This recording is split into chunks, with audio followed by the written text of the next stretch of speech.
Normalmente la vida es como una cascada. Hay personas que nacen cuesta arriba y entonces el río la lleva y entonces es muy fácil, o sea, pensar en derechos puede ser muy fácil porque tienen acceso a la educación, tienen acceso a la salud, tienen acceso a una vivienda digna. Entonces, la sociedad es eso, es como una cascada donde depende, donde tu realidad y contexto te generan. Tú puedes estar cuesta arriba o cuesta abajo. Si estás cuesta abajo, pues la corriente te lleva, ¿no?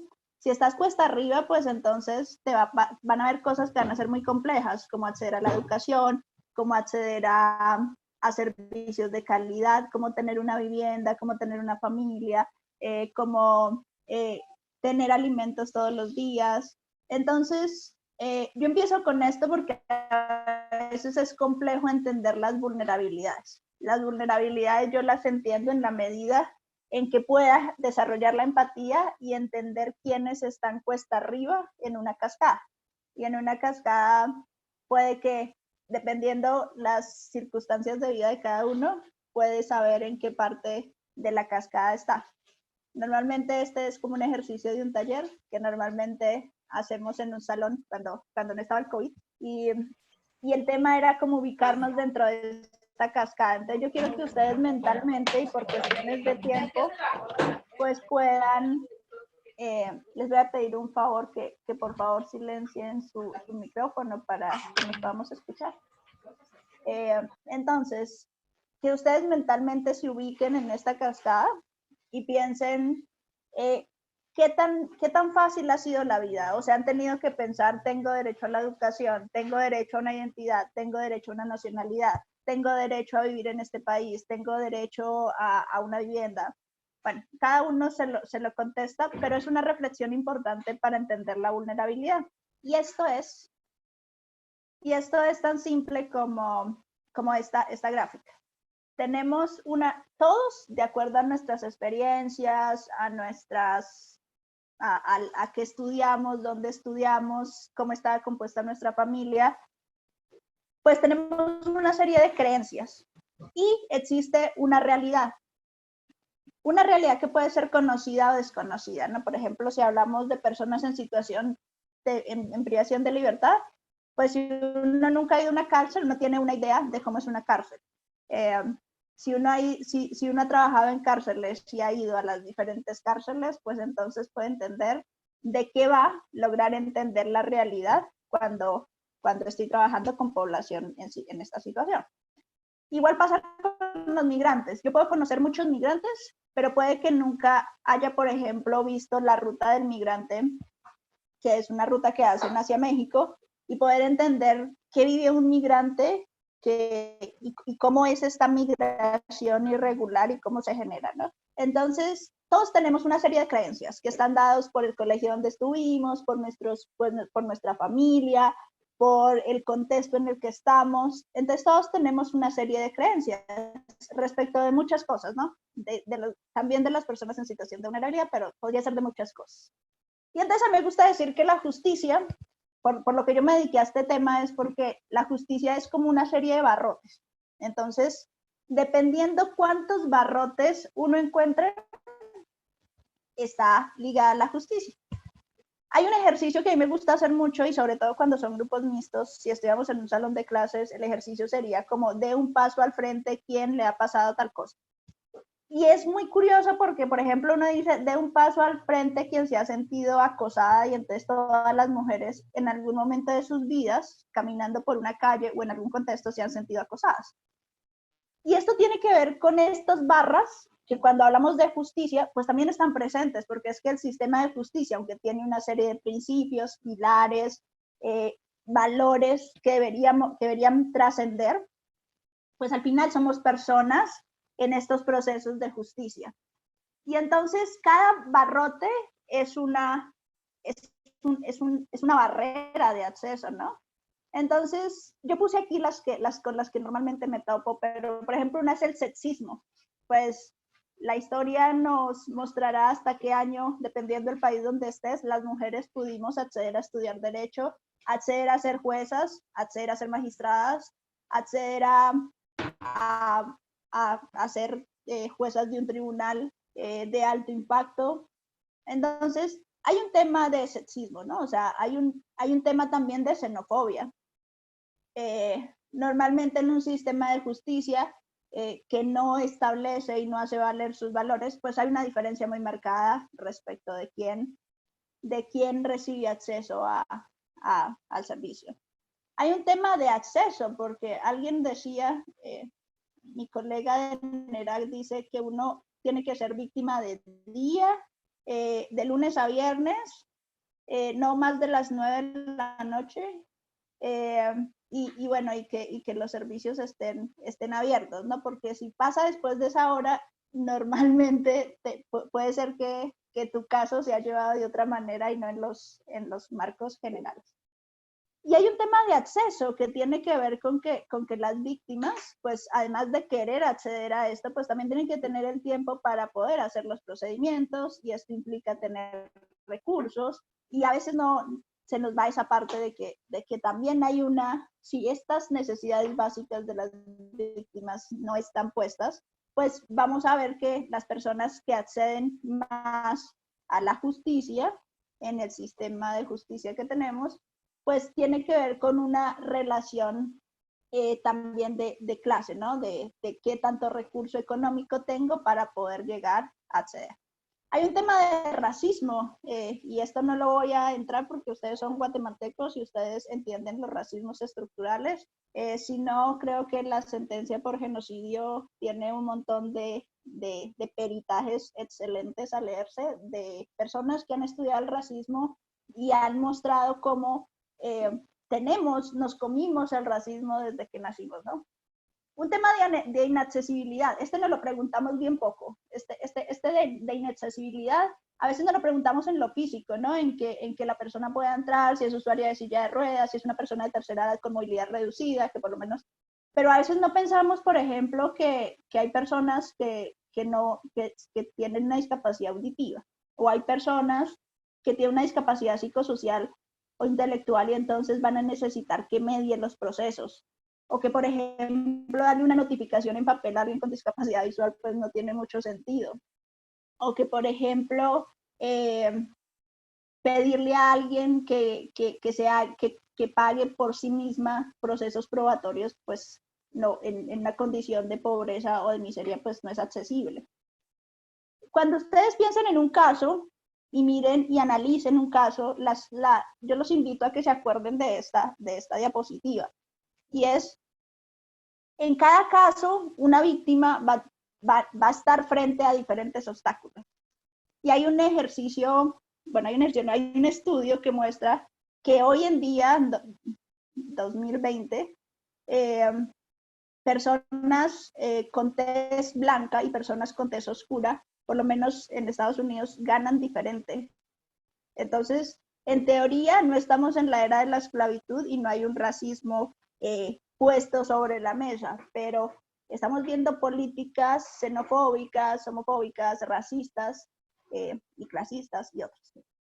Entonces, todo esto que les he contado, se los estaba contando porque todo eso que nosotros hemos vivido, de acuerdo a lo que hemos vivido, de acuerdo a qué grupo pertenecemos, de acuerdo a cómo nos autodenominamos o nos autodeterminamos, pues se han creado como ideas preconcebidas respecto de algo. Entonces hay ideas preconcebidas respecto de muchísimas cosas. Entonces podemos tener ideas preconcebidas respecto de las personas LGBTIQ, respecto a las personas con discapacidad, respecto a las personas privadas de libertad, respecto a las mujeres víctimas de violencia sexual.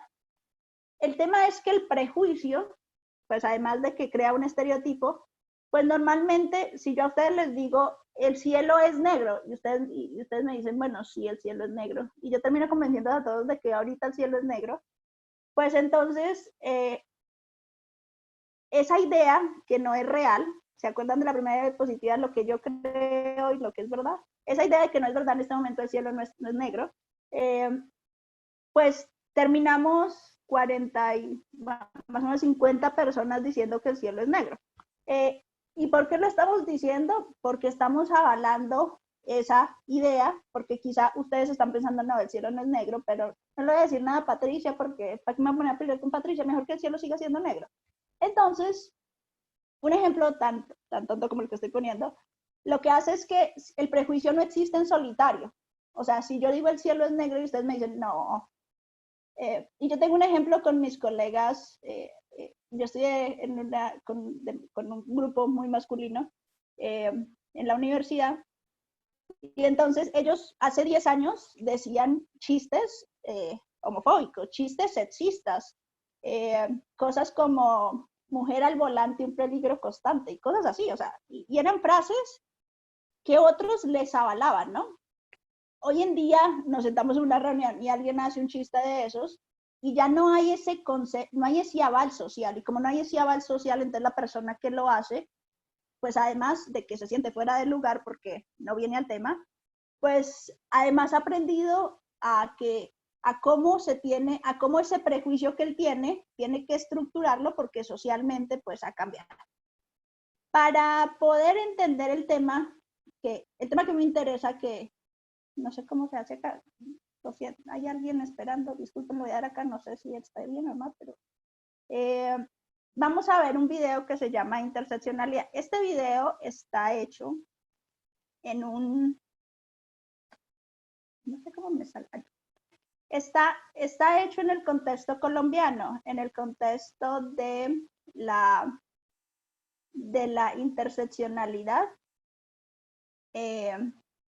en el proceso de atención a víctimas en situación de vulnerabilidad en Colombia. Sin embargo, les invito a verlo. Cuando hablan de grupos, van a hablar aquí de grupos indígenas colombianos, también van a hablar del contexto colombiano, pero a mí lo que me interesa al final del día es que logremos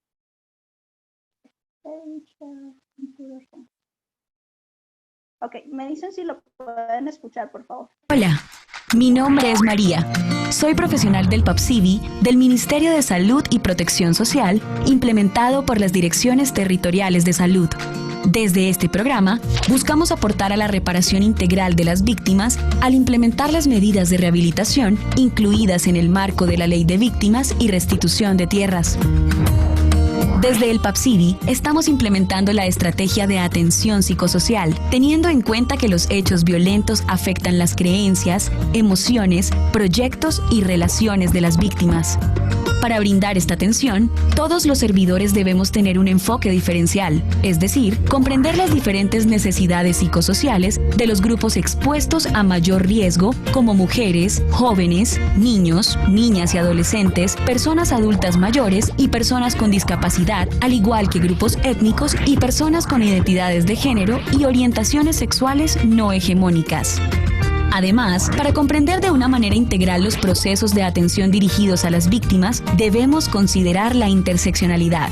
¿Qué quiere decir esto? Para explicarlo, quiero presentarles a Juana y Esther, Magnolia y su nieta Magda, Abel y Mercedes, todos ellos atendidos por el equipo de profesionales PAPSIVI en diferentes partes de Colombia. Juana vive en Medellín, aunque nació en un municipio del Urabá antioqueño, en donde tras sufrir violencia sexual de parte de actores armados presentes en la zona, tuvo que desplazarse para salvar su vida. Ella es su pareja Esther, una mujer echada pa'lante, a quien ni siquiera su discapacidad visual la ha detenido en la vida. Ambas extrañan mucho su finca y familiares, ya se han presentado para ser atendidas por el PAPSIVI y están en espera de recibir una atención respetuosa que no repita experiencias de discriminación y maltrato por su orientación sexual.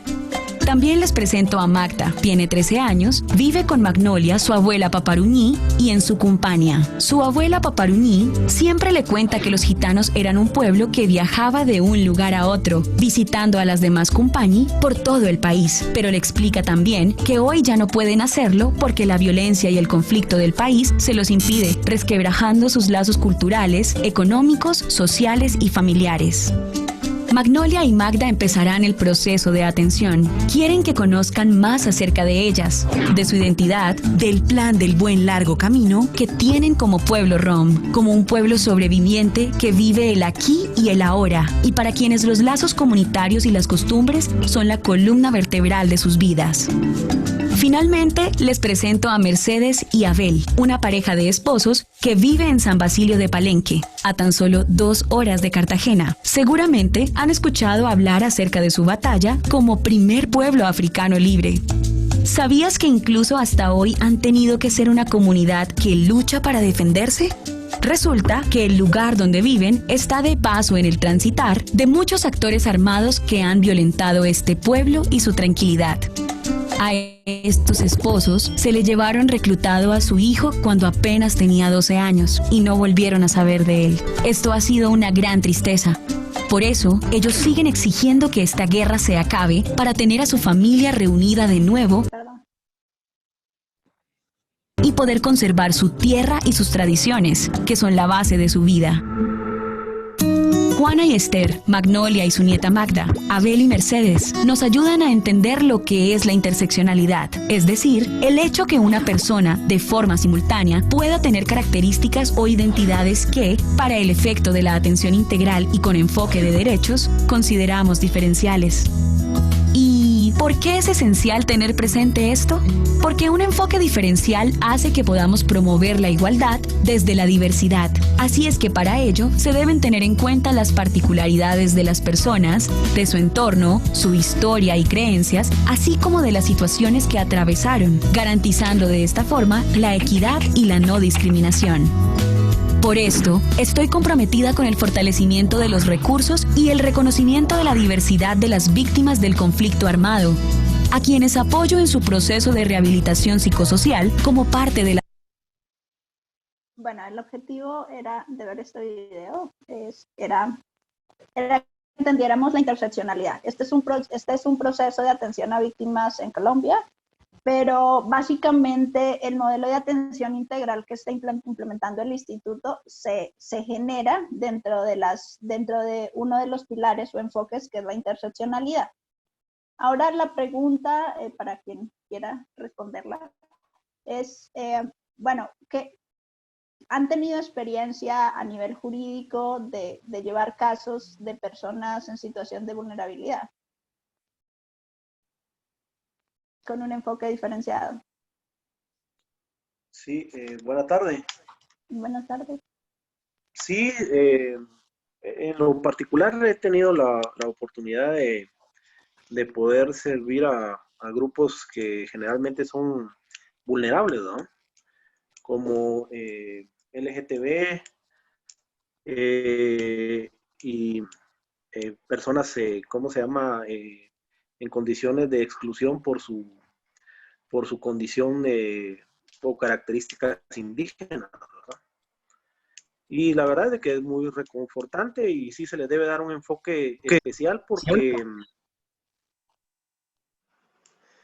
se le debe dar un enfoque especial al tratamiento de este tipo de víctimas, dado que sus características no son las de una persona en la sociedad que usted hablaba, precisamente de la catarata. A ellos les ha tocado ir cuesta arriba y no cuesta abajo, ¿verdad?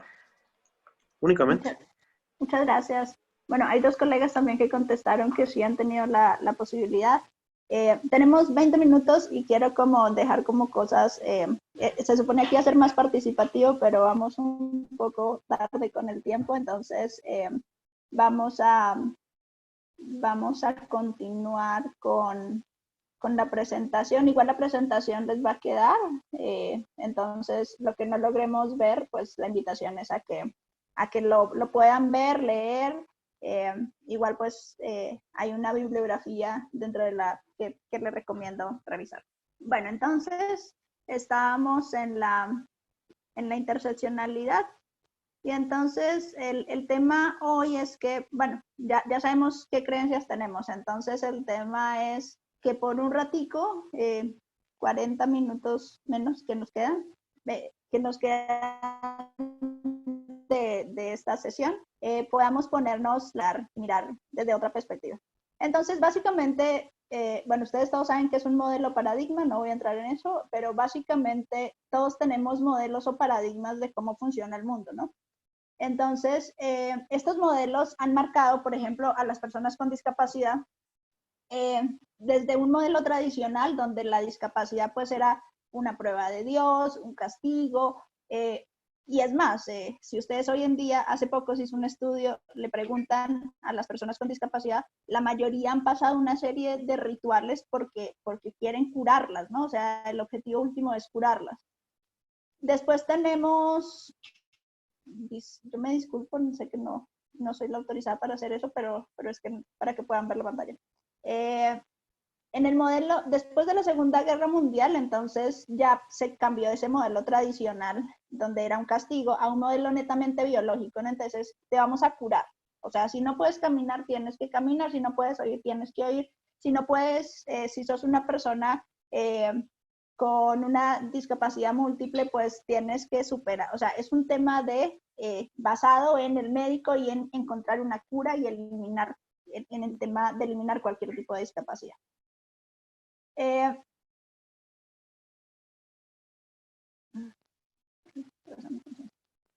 Después de los años 70, las personas con discapacidad, pues empezaron un movimiento que se llama Movimiento de Personas con Discapacidad, pero básicamente Movimiento de la Vida Independiente. Yo pertenezco en Guatemala a una organización que se llama Vida Independiente. Es un artículo de la convención, además, de la vida independiente de la Convención de Personas con Discapacidad, y básicamente lo que busca es la inclusión social de las personas con discapacidad. Y esta inclusión social, pues, también se tiene que dar en el sector justicia. Y entonces fue después de los 70 que se empezó a hablar del modelo social de la discapacidad. Entonces, el modelo social de la discapacidad, ¿qué hace? Pues básicamente dice, bueno, es que el problema no está en la persona, o sea, la persona tiene una discapacidad, la persona tuvo un accidente y tiene una discapacidad física, va. Entonces, lo que toca hacer es que el entorno se debe adaptar. Entonces, por ejemplo, deberían vender casas donde los baños sean accesibles. La mayoría no hay una ley, por ejemplo, en Guatemala, en otras partes ya la hay, pero que diga que el 10% del área habitacional tiene que ser accesible. Entonces, hay personas que tienen una discapacidad y su casa ni siquiera pueden entrar al baño de una manera independiente. Normalmente la mayoría de lugares tienen gradas, entonces no me puedo movilizar de una manera autónoma. Normalmente el sistema, por ejemplo, educativo está desarrollado para las personas oyentes.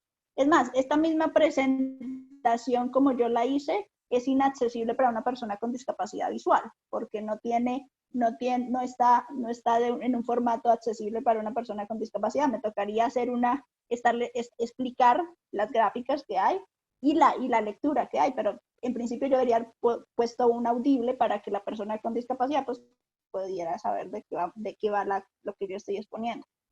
Entonces, el modelo social lo que hace es decir al entorno, bueno, entorno, empiece a pensar cómo es que vamos a equiparar las oportunidades de una persona con discapacidad.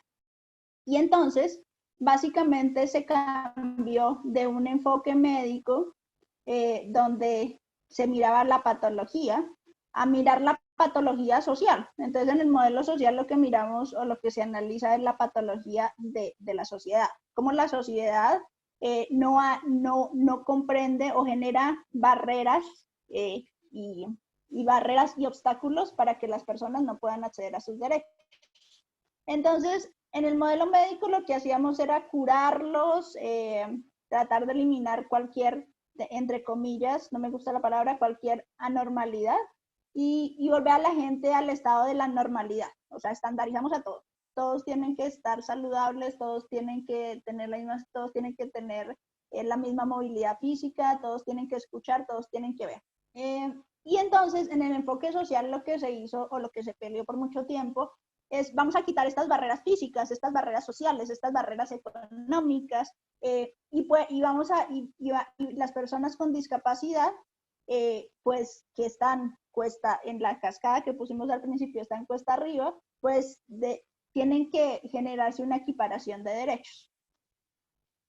Digamos que este cuadro me gusta a mí mucho porque es como la diferencia en cómo vemos a las personas cuando las tratamos desde un enfoque de discapacidad, desde el enfoque social, que cuando las tratamos desde el modelo médico. Cuando ya una persona en el modelo médico, yo quiero hacer todo por ella.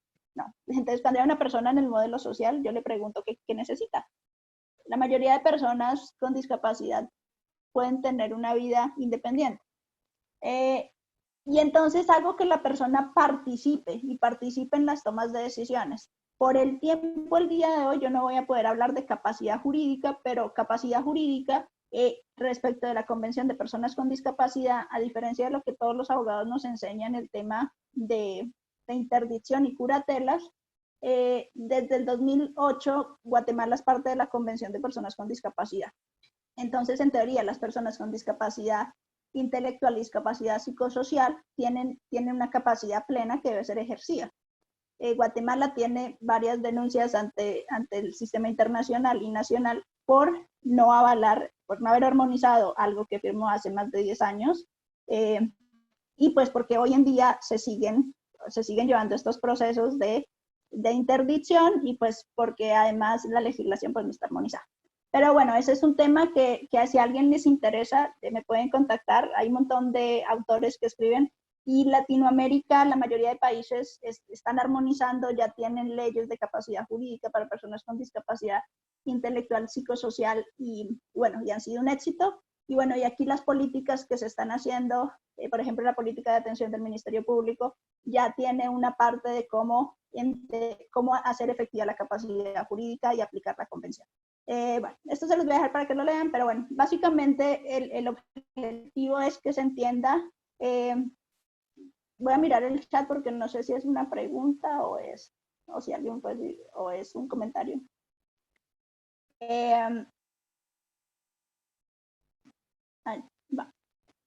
Ok, entonces el objetivo es entender que el modelo de atención del instituto está basado en un modelo social.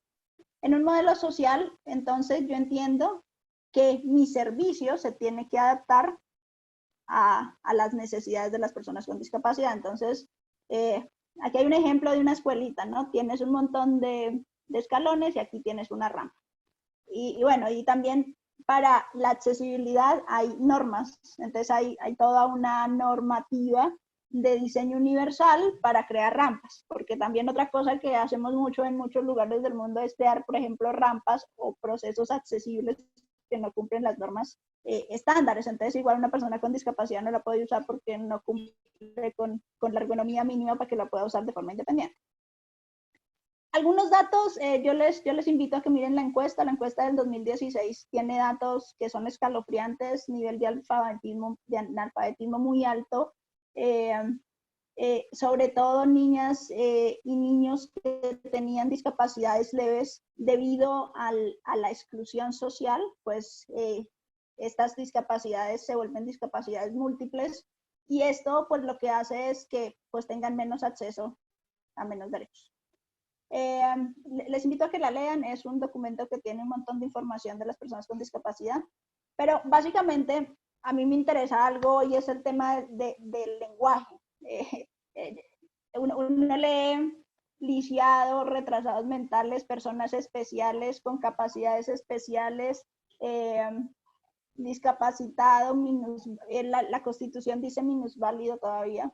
La palabra es persona con discapacidad y dependiendo de la discapacidad, persona con discapacidad física, persona con discapacidad intelectual, persona con discapacidad psicosocial, persona con discapacidad sensorial y persona con discapacidad múltiple, pero es persona con discapacidad. Y lo dice y bueno, fue un consenso de las personas con discapacidad que participaron en la elaboración de la convención. Todos estos son como eufemismos para no decir persona con discapacidad, ¿sí? Entonces, la palabra que se utiliza, más que capacidades especiales, porque todos tenemos alguna capacidad especial, se dice persona con discapacidad, es la palabra que se usa. Entonces, se usa palabra, esto me gusta a mí mucho porque alguna vez lo puse en alguna oficina de abogados para que dejáramos de escribir ciertas cosas en los informes. Entonces, se dice persona con discapacidad, no se dice personas diferentes, especiales, etcétera. Persona con discapacidad motriz, visual, auditiva, intelectual o psicosocial. Y pues ahí tienen todo lo que normalmente usamos, que no es tan correcto y que pues deberíamos tratar de evitarlo, sobre todo en los expedientes legales, porque pues ahí se marca pues que no hay como un conocimiento del enfoque social de la discapacidad. Y la accesibilidad, y cuando pensamos en accesibilidad normalmente pensamos en el baño y las escaleras, también en que por ejemplo notificar a una persona deberíamos tener acceso a braille. Si no hay braille, pues entonces a un tema audible.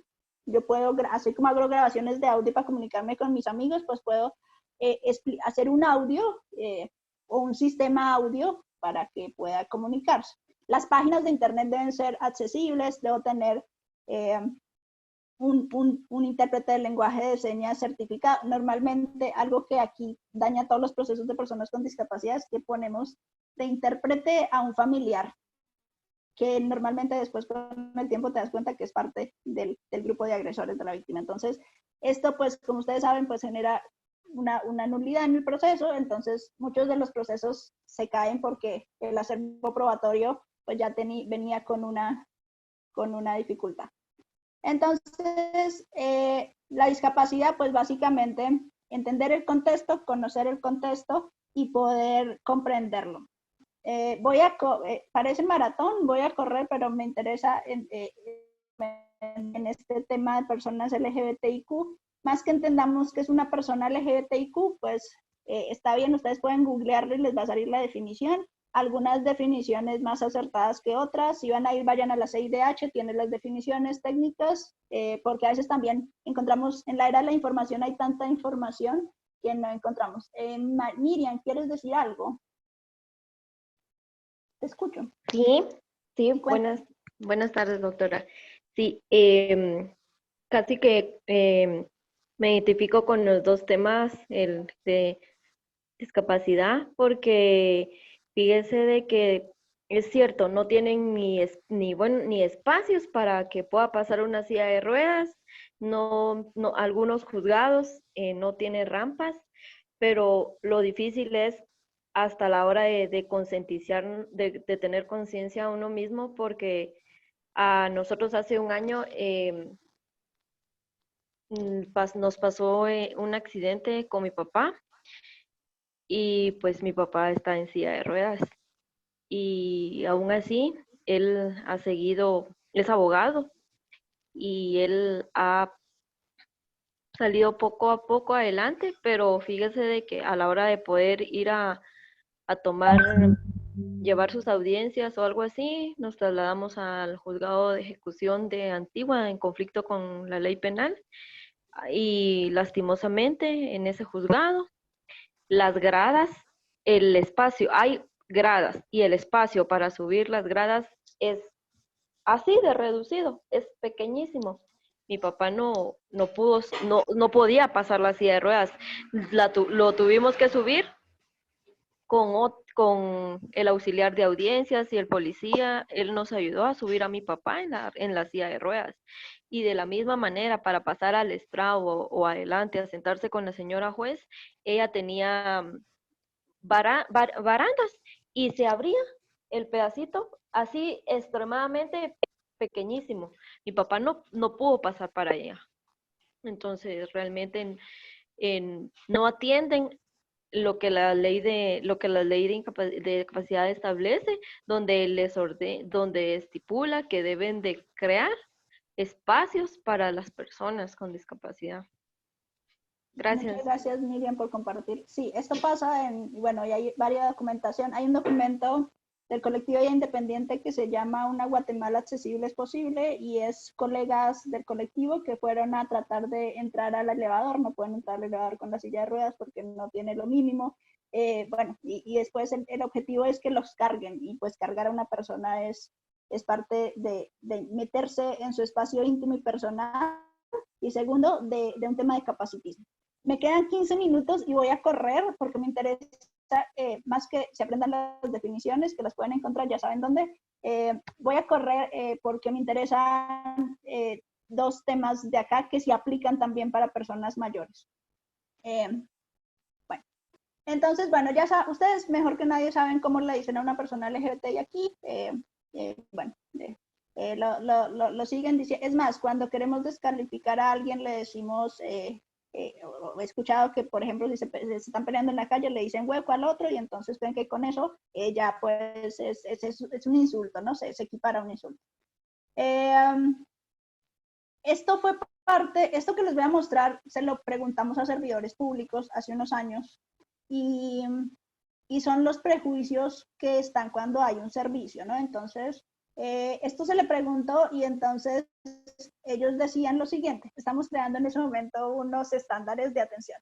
Decían, si es de la diversidad sexual, seguro fue víctima de violaciones y maltratos. O sea, es toda persona que no sea heterosexual fue víctima. Pues esto es un prejuicio, ¿no? Y lo vamos a ver más adelante. Esto nos lo dijeron, y yo no lo acepto ni lo comparto, pero lo respeto. Pero claro que nunca tengo contacto con ellas. Imagínese que usted está en un servicio y usted está de turno y le tocó, y entonces usted no lo acepta ni lo comparte, lo respeta, pero nunca tiene contacto con ellos. O sea que estos son las personas que se van a quedar ahí esperando en la sala porque nunca tienen, o sea, no van a tener acceso, ¿no? Entonces, esto fue parte de una encuesta. Yo respeto, y aunque sea raro, o sea, aunque sea, es una cosa de, si sos raro, si yo te considero raro, no te estoy, pues, bueno, tiene los mismos derechos. Esto lo decían servidores públicos del sistema de justicia. Esta dice, ay, lo siento, esta dice, aquí no hay de esas personas, pues si quiere pregúnteles. Si son, además es evidente. O sea, estamos pensando que las personas LGBTI tienen que ser evidentes, pues tienen alguna forma de comportarse. Además tienen ITS, ¿no? Sí. Ok. No. Yo respeto en mi trabajo y yo nunca discrimino a nadie, aunque sea diferente a mí. Uno de los principios del modelo del Instituto de la Víctima es igualdad. Si yo creo que alguien es diferente a mí y no tiene los mismos derechos, pues lo estoy discriminando, ¿no? Les dejo esto para que lo vean. Más allá de esto, tiene que ver con un tema conductual, ¿no? Pero bueno, yo quería llegar a esto porque como juristas, esto es lo que deberíamos aprender en la universidad sobre este tema. Más que quiénes son o cómo se comportan. El prejuicio ya les explicaba yo arriba que el prejuicio en solitario no existe. El prejuicio es un tema grupal, es un tema localizado y situado en una sociedad que reproduce esos prejuicios. Entonces, si ustedes se ven novelas, en las novelas reproducimos prejuicios, en todas las novelas. Véanse Betty la Fea, véanse La Reina de no sé qué, Los Capos, véanse cualquier novela, reproduce prejuicios. Entonces, uno cuando ve televisión también tiene que pensarse qué prejuicios está reproduciendo. Y el prejuicio contra las personas LGBTI es un prejuicio basado en lo sexual, porque además el imaginario social sigue confundiendo a una lesbiana con un hombre trans y a un gay con una mujer trans, ¿sí? Entonces, el prejuicio está basado en la actitud negativa hacia la orientación sexual y la identidad de género. Hay alguien, y yo comparto a Jere, al que le interesa leer, Jere ha escrito un montón sobre prejuicio sexual, es así como un iluminado cuando escribe, pero es importantísimo porque él empieza a decir, no, es que no, tenemos que dejar de llamar homofobia a lo que le estamos haciendo a las personas LGBTI. Tenemos que dejar de decir eso, porque es que además es un prejuicio reforzado socialmente. Si usted se sentó a la mesa, cuando yo era pequeña yo me sentaba a la mesa, y muchas personas con un grado de poder en mi familia, mi abuelo, mi abuela, decían, esos maricas, esos amanerados, esos... imagínense si entre mi familia habrá una persona LGBTI, pues jamás va a decir que es LGBTI, o sea, si mi abuelo decía que prefería un hijo muerto que marica, entonces, o sea, estoy hablando de lo que estamos alimentando socialmente, y esto es la hora de la comida, ¿no? La hora de la comida uno se come un montón de cosas, o sea, la mesa, la comida es una cosa donde la familia reproduce valores. Entonces, Hegel dice algo muy interesante y es que, claro, existe un odio, pero ese odio, cuando se presenta un delito contra una persona LGBTI, lo que se presenta es un prejuicio, porque lo que yo estoy haciendo es desvalorar a las personas que tienen ciertas características sociales. Y esta es la diferencia fundamental cuando yo analizo un delito con una perspectiva diferenciada. Hay dos cosas que se dan en Guatemala y hemos analizado varios expedientes. Uno es se ignora o se camufla de ignorancia lo que se sabe. Entonces, por ejemplo, llega alguien al servicio y yo le digo, ay, mire, mejor no diga que es lesbiana, porque es que si usted dice que es lesbiana, seguro le quitan sus hijos. Aun cuando existe una sentencia de Atala Rifo en la Corte Interamericana que dice que la orientación sexual y ser madre no tiene nada que ver. Pero este es una de las formas clásicas donde normalmente quieren invisibilizarte. Y la otra es y poner como la orientación sexual y la identidad de género en todo el expediente. Me robaron el teléfono. Pues sí, me roban el teléfono, pero ahí ¿qué tiene que ver mi orientación sexual y mi identidad de género? Pues si usted iba por el mercado central y usted iba con su teléfono iPhone, no sé en qué iPhone irán, pero el iPhone que acaba de salir, y usted iba con el iPhone en la mano, créanme que a la persona que lo robó, su orientación sexual y su identidad de género para robar el teléfono no tiene ningún valor jurídico, ¿no? Pero hay casos donde ponemos que sí, que era homosexual y que iba con su novio y que no sé, y todo eso porque le roban el teléfono. Y existe un exceso de visibilidad. Y aquí tenemos dos ejemplos y quiero ponerlo, y uno es el hogar seguro y el otro es el caso de Jessica. En el hogar seguro, cuando fuimos a hacer las visitas los días siguientes a que ocurrió lo del hogar seguro, los únicos niños que no fueron, menores de edad, que no habían sido trasladados, era uno que tenía discapacidad auditiva y los que tenían expresiones de género no hegemónicas. O sea, imagínense ustedes haber sido víctima, haber estado cuando estaba pasando eso del hogar seguro, y además del trauma y de la crisis que eso se generó, que ustedes sean las últimas personas a localizar basados en que pertenecen a un grupo X protegido.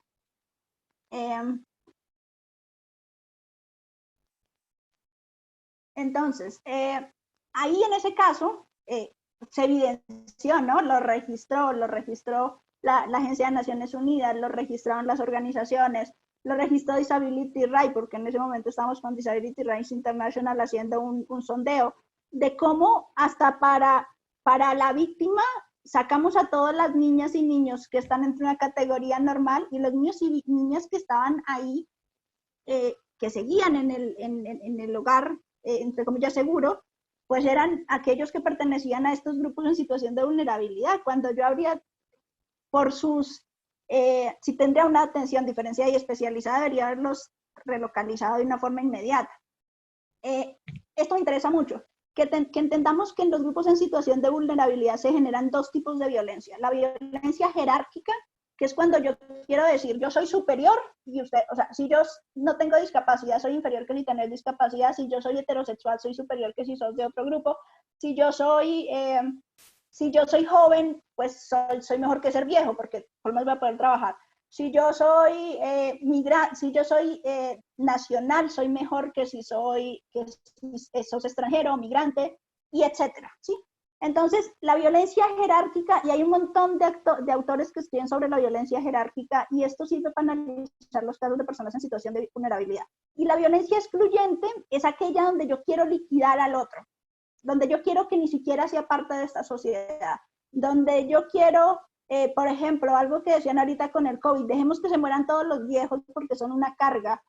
O sea, presidentes dijeron esto, dejemos que se mueran los viejos. O sea, estoy excluyendo a un grupo de personas para que puedan ser parte de una sociedad. Y después están los crímenes, y los crímenes pueden ser simbólicos o pueden ser instrumentales. Los crímenes simbólicos son unos crímenes donde yo ubico a un objetivo, genero una cierta violencia. Eso pasa, ustedes aquí, si alguien trabaja con defensores o ha trabajado con defensores, lo va a entender muy bien. Un crimen simbólico es que yo ataco a una persona para enviarle un mensaje a un grupo. Yo ataco al que me está haciendo la huelga porque todos los que están ahí, el resto, pues entonces van a entender. Yo mato a una mujer trans con odio. Los invito a que vean este video, que es una recopilación de un montón de organizaciones. No podemos verlo, no tenemos tiempo, pero ahí muestran cómo matan a las personas trans en Latinoamérica. Y esta que está acá, esta foto que está acá, es como la básica, es la queman, la cortan, le quitan los dedos, la mutilan, la mutilan los genitales, le rompen los dientes, le sacan, o sea, son unos casos que uno se los lee y dice, pero ya estaba muerta, o sea, ¿ya para qué le siguen haciendo cosas? Y esto tiene un simbolismo. Entonces el simbolismo tiene que ver con que yo le estoy mandando un mensaje a otros, de que si usted quiere ser como esos otros, pues tiene un inconveniente. Y bueno, y creo que ya se me acaba el tiempo, pero y los crímenes instrumentales, que básicamente operan por estereotipos. Y entonces es cuando yo veo que se están, voy a poner un ejemplo que me quedó muy grabado en la cabeza hace mucho tiempo. Cuando ustedes ven a dos mujeres peleándose en la calle y lo que hace la gente es hacer un círculo y ponerse a grabar.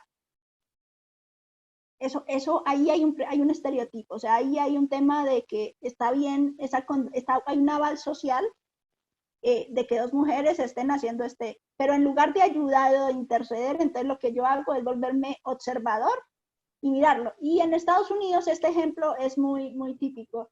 En Montreal hay un registro policial que dice que a los hombres negros en convertible, por lo menos 2 veces al día los paran, porque creen que tienen que ser parte se lo tienen que haber robado. ¿Cómo va a haber un hombre negro en un carro convertible?